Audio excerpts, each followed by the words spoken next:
Have you ever stopped to ponder in case you truly require companions after 70? That address might jar you. It might indeed feel a bit aggravating.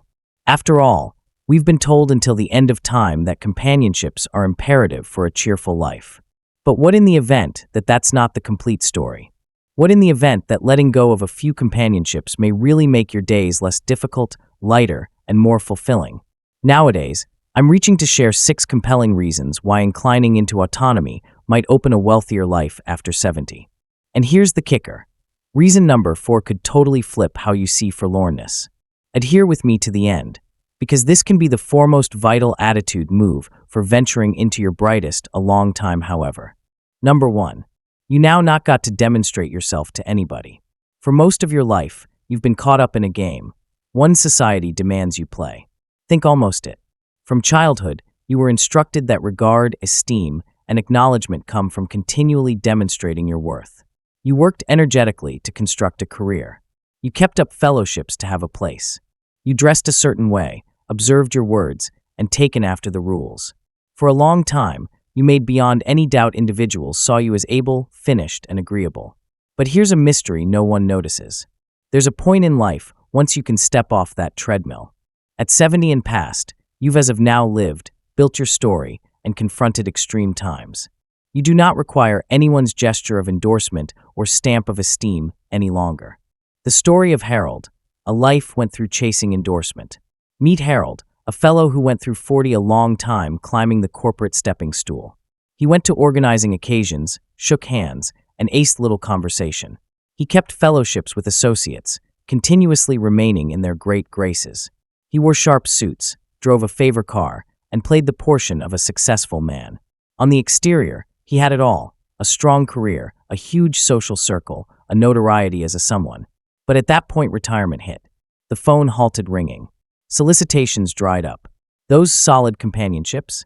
They vanished quick. To begin with, Harold felt afloat. He thought, ought to I reach out? Ought to I keep these ties lively? At that point it hit him. Most of those associations weren't real. They were built on comfort, work objectives, and picture, not genuine bonds. So Harold chose a unused way. Rather than chasing blurred fellowships, he grasped his claimed space. He got in his ancient angling pole and hit the lake. He begun cultivating, savoring the calm excite of development. He woke up each day with zero pressure to impress, and for the primary time in ages, he felt really free. Why this thing's for you, so let me inquire. Are you clinging to companionships since they start joy, or since you're feeling you ought to? Here's the bargain. You do not need a swarm to demonstrate who you're. At this point, you've as of now appeared your quality. You do not have to be a peer-up at occasions to be taken note. You do not have to be support ties that wear you out. You do not require approval from individuals who do not truly care. You've earned the proper to live for you, and that's the most genuine opportunity theirs. Number 2. Select peace over constrained social get-togethers. Picture 2 diverse ends of the week. Which one calls to you? Situation 1. It's Saturday morning, and your phone's as of now buzzing. There's a lunch welcome from an ancient companion you haven't seen in forever. But do you truly need to spend hours on surface-level chit-chat? Afterward, a family gathering where you'll sit through the same ancient stories. By evening, another call. Someone needs a favor, somebody needs to empty, somebody anticipates your vitality. By sleep time, you're wiped out, discreetly wishing you'd fare remain domestic. Situation 2. You wake up to a calm Saturday. No wait, no plans, no constrained talks. You brew a hot coffee, settle into your favorite spot, and break open a book you've been inquisitive almost. You listen winged creatures chirping, take a moderate breath, and drench within the calm. The day is yours, wide open to spend as you it would be ideal if you. Which feels better? Why? Why your needs move with age. When we're youthful, we're sold the thought that socializing rises to bliss. We pack our time with meetups, parties, and unending chats. We hold on to relationships, sometimes indeed unbalanced or tiring ones, saying yes since it's anticipated, not since it feels great. But as we age, something changes. We begin to see that peace beats inconsequential socializing. It's not around closing individuals out. It's approximately picking what bolsters your soul. The opportunity to say no. Take Margaret, a 74-year-old dowager. She utilized to pack her calendar with social stuff, considering busyness would fight off depression. But she'd taken note of design. Numerous of those meetups felt like chores, not delights. The talks were predictable, gossip, ancient stories, nothing modern. She'd take off feeling went through, not revived. One day, she pondered, what in case I halted saying yes out of obligation? What in case I, as it were, went through time with individuals who lift me up? So she exchanged gears. She stopped driving herself into get-togethers that didn't start delight. She picked calm walks over uproarious coffee catch-ups. She chose books over debilitating chats. She chose herself, and figure what? She didn't feel forlorn. She felt unshackled. Peace isn't loneliness, it's freedom. Lots of folks worry that stepping back from socializing means isolation. But peace and loneliness aren't the same. Loneliness is feeling disconnected amid a crowd that doesn't get you. Peace is being alone and feeling perfectly fine with it. So what's your move? Will you keep packing your days with draining duties, or embrace the freedom of choosing peace? After 70, your time is yours. Number 3. Secure your time, your most important resource. Time hits diverse as you age. Once you were more youthful, it felt perpetual. There'd continuously be another day to see companions, another end of the week for family, bounty of time for what you cherished. So you gave it absent freely, work, obligations, social stuff, now and then out of obligation, in some cases fair propensity. You said yes to everything since it appeared like time had no conclusion. But past 70, that shifts. You see time for what it is. Limited, valuable. You realize it's not something to hurl around. It's something to protect. So why let others manage how you employ it? The story of Richard. Continuously active, never full. Richard was a hurricane. Indeed, after resigning, he couldn't discard the propensity of remaining active. Snacks, calls, meetups. He kept saying yes, indeed when he wasn't into it. He thought busyness equaled bliss. But something chewed at him. One night, at a boisterous supper party with the same ancient chatter, it clicked. Why am I here? Am I enjoying this, or fair frightened to halt? The another morning, rather than arranging more, he sat on his patio with coffee, observing the dawn. For once, he did nothing, and found peace bested clamor. Hush beat little conversation. Guarding his time gave him the opportunity he'd missed. What almost you? How regularly do you say yes to things that do not light you up? How frequently do you fill your days with shoulds rather than wants? In case you've ever come domestic from a gathering feeling depleted rather than lively, inquire yourself. Who am I investing my time for, me or them? You don't owe anybody your hours.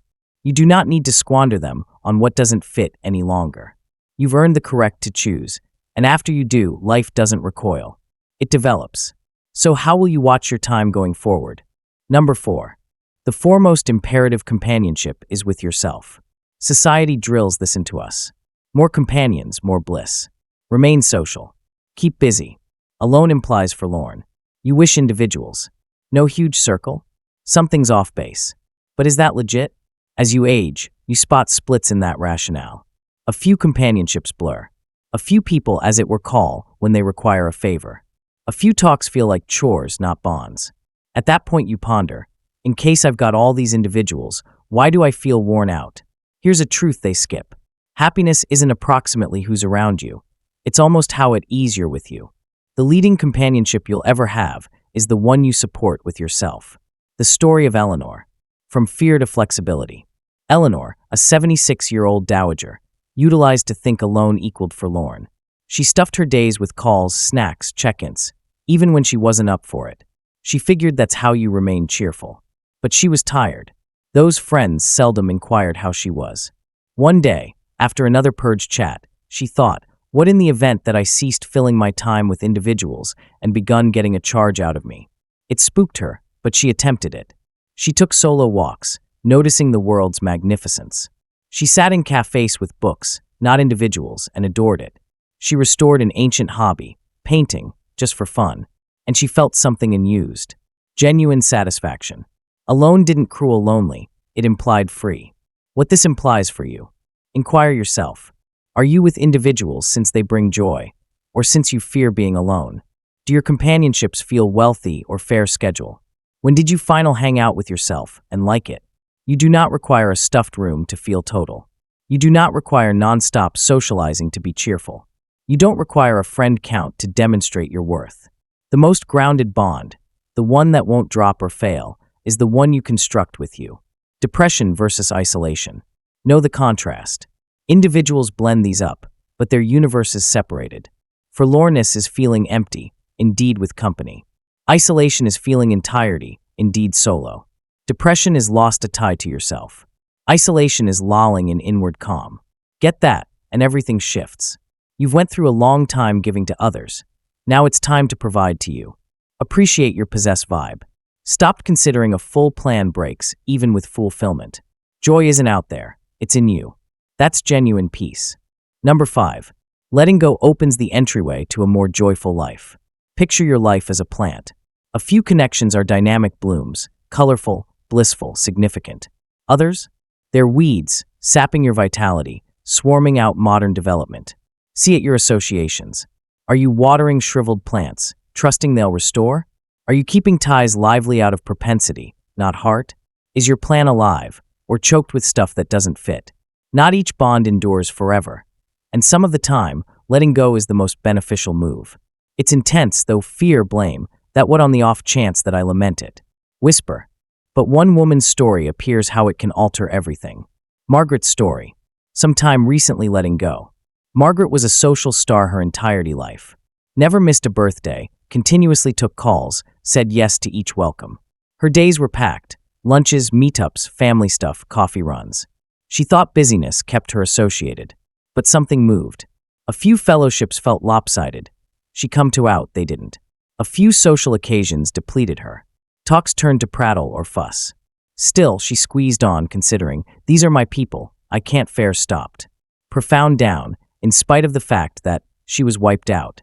Her blissful social life had morphed into a to-do list she didn't adore. The minute everything moved. One evening, at however another lunch with the same ancient noise, complaints, talk, no one inquiring around her, Margaret thought, why am I here? Am I into this? It frightened her, but it sank in. Perhaps it was time to discharge. Margaret's story. After letting go. So she chose in an unexpected way. She halted saying yes out of blame. She picked peace over obligation. She let go of ties that didn't fit. To begin with, it felt odd. Will they think I'm narrow-minded? Blame crawled in. Depression lingered. But at that point, she adored her possessed company. Mornings got to be coffee and feathered creatures, not calls. She painted, gardened, examined. Genuine companions stuck around, the rest faded, and weren't genuine besides. One dusk, in her terrace, she felt it. Unadulterated flexibility. What around you? Check your life. Are you holding on to bonds that weigh you down? Are you with individuals who start joy, or fare since you should? Is your plant flourishing or congested? In the event that it doesn't serve you, it's affirmed to let go. It's not loss, it's space for what things. You discard push, desires, and begin living your way. So what remains? What goes? Number 6. Your joy is in your hands. We've burrowed into why letting go can start a more joyful life. Presently, see internal. Are you clutching connections that sap you with individuals out of propensity, not heart? Are you chasing happiness or evading altar? You merit peace. You merit opportunity. You merit time with those who lift you, not drag you down. Share your considerations. What hit domestic for you here?